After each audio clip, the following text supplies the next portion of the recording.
Hello guys, good evening, good morning. Magluluto po tayo ng chicken breast with mushroom, broccoli, and some garlic. And I have here a sauce, a mixture of cornstarch, soy sauce, honey, and vinegar. So we're gonna make a honey glaze stir-fry chicken. So first things, we're gonna put some oil here. Stir-fry our vegetables. We're gonna put our broccoli chops. Iluto lang natin ng half cook. And then ilagay natin ang ating mushroom.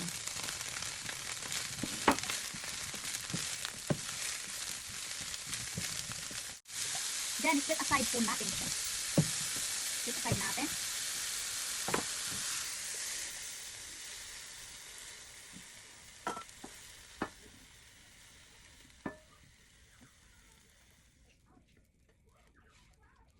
Then with additional oil into the pan,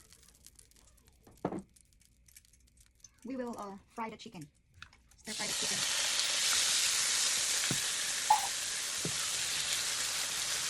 Put the butter.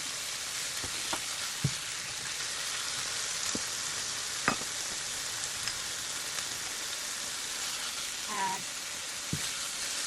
ground black pepper. And then garlic salt. And then fry it until golden brown. Alright, the chicken is almost done. We're gonna put it back our vegetables.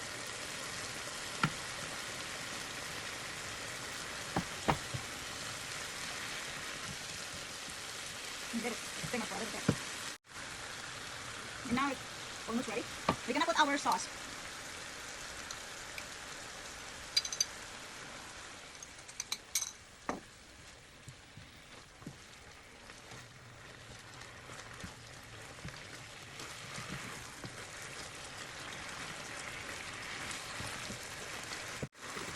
It's done.